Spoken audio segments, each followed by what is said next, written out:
I quit.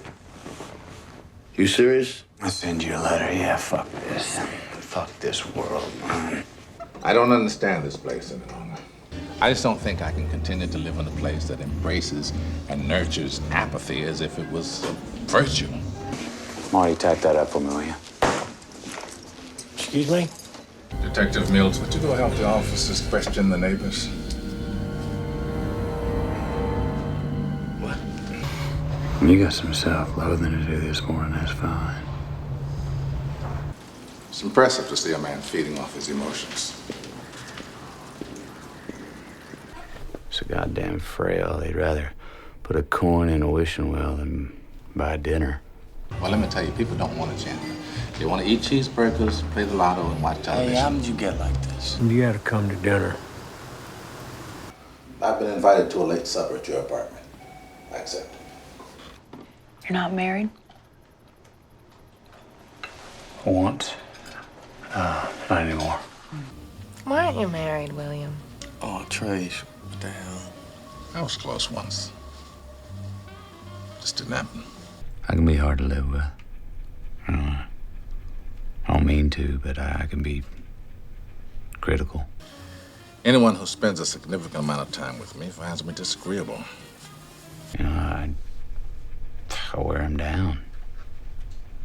And over the next few weeks, I wore her down. Days like lost dogs.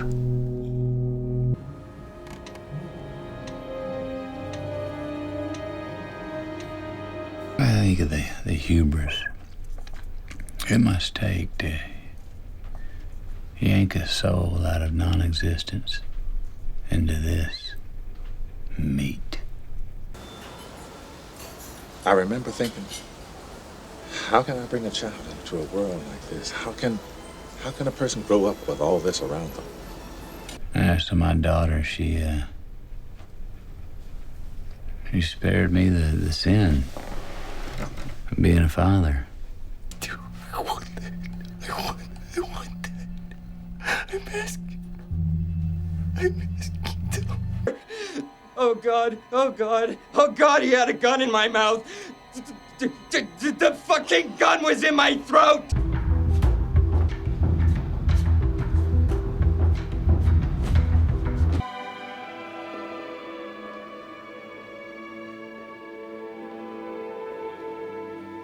As you can tell, there are a few similarities between the movie Seven and the first season of True Detective. I like to think of True Detective as a spiritual cousin to Seven. They both dare to hold a magnifying glass up to the diseased underbelly of society and human consciousness, holding nothing back and dissecting their flaws. When the first season of True Detective dropped on HBO in the beginning of 2014, no one was quite prepared for its uniquely dystopian take on the police procedural genre, full of mystery, intrigue, humor, darkness, and of course a very specific philosophical point of view via its central character of Rust Cole.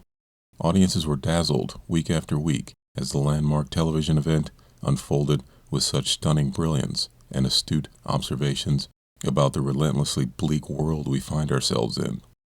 Similarly, when Seven hit movie theater screens in 1995, audiences weren't prepared for its stunningly dark, almost poetic descent into the metaphorical gutter of a large metropolitan city where crime, apathy, and sin ran rampant.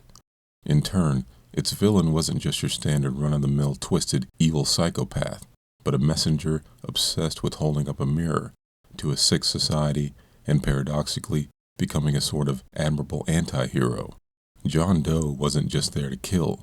He was there to create an example of the way sin has seeped its way into every facet of humanity, including the cops who were supposed to represent law, order, and purity, that no one was above reproach, and that the idea of good versus evil wasn't as simple as most other Hollywood movies had demonstrated up until that point. Like True Detective, Seven's protagonists are two law enforcement officers, essentially part of the same buddy cop dynamic we've seen time and time again in that genre. And like most buddy cop shows and movies, the characters start out as maybe not flat-out enemies, but characters who can hardly stand to be around each other. And in the typical case of opposites attract, eventually the two learn that they complement each other and even need each other in order to thrive. But neither can seem to reconcile the situational conundrum they find themselves in. But unlike those other movies and shows, they treated their characters as representatives of the themes. The nature of crime is evil, things not fit to exist in decent society, things the public don't want to look at. Well, the characters of William Somerset and Rustin Cole embody the things that society don't want to look at. They are pariahs, spouting uncomfortable truths that society doesn't want to hear, namely that the things society hates are in a way buried deep inside themselves, too ugly to acknowledge, let alone look at and come to terms with. On the flip side, you have David Mills and Marty Hart. They represent society in its basic nature, focused on being moral and just and true. The hypocrisy, of course, should be plainly obvious, as both these men are in complete denial about their true natures, barely able to hold their animalistic urges at bay.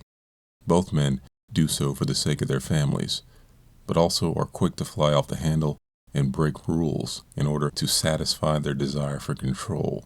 And interestingly enough, both Cole and Somerset hold the keys to society's future.